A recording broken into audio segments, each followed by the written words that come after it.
Chefin has created the perfect popcorn popper, the PopTop. This great little gadget makes homemade popcorn fast and movie night fun for the whole family. Let me show you how it works. Measuring the right amount of kernels is easy with the PopTop.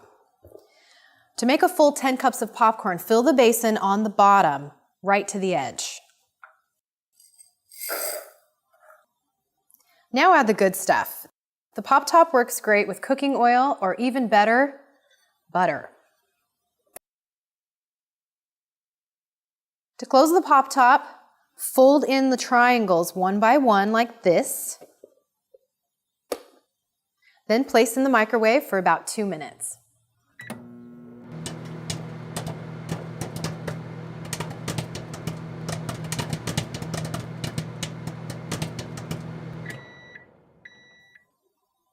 Use the tabs on either side of the popper to remove it safely from the microwave.